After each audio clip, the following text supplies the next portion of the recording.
Here we are inside the appearance widgets. And the widgets are a lot easier to edit on this end rather than through the customization of the appearance. And why so is because you can drag and drop a lot of cool things and open up all of these footer columns so that you can customize it how you want.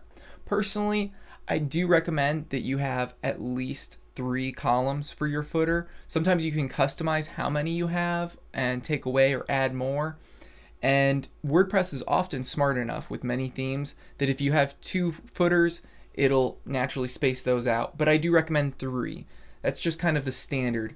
One of the footers should probably end up being an archive or basically the recent posts.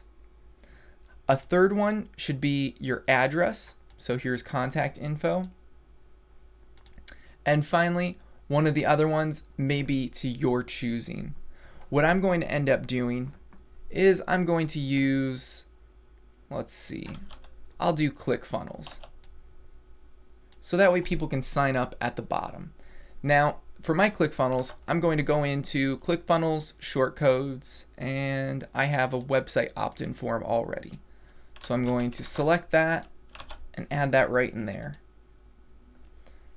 So that's my little short code I personally designed to be in a footer so that way it can be small and easy to read.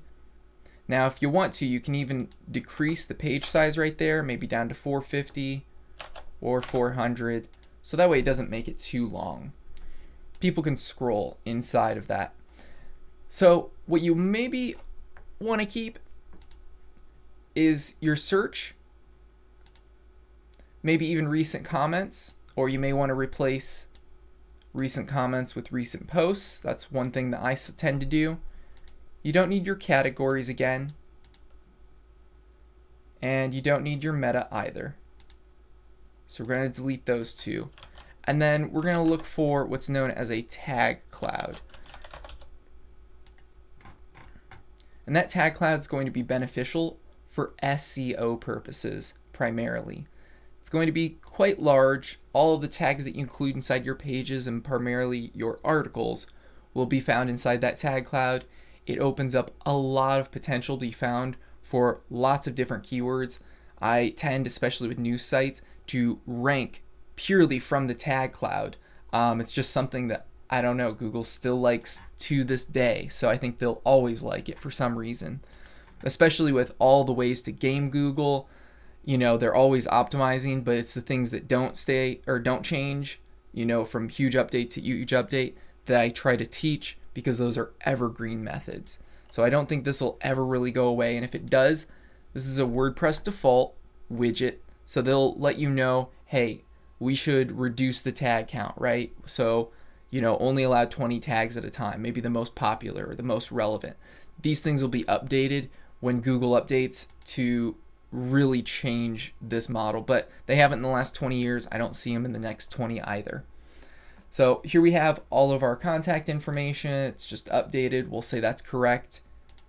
We'll save that as well. Make sure to save everything before you go off this page.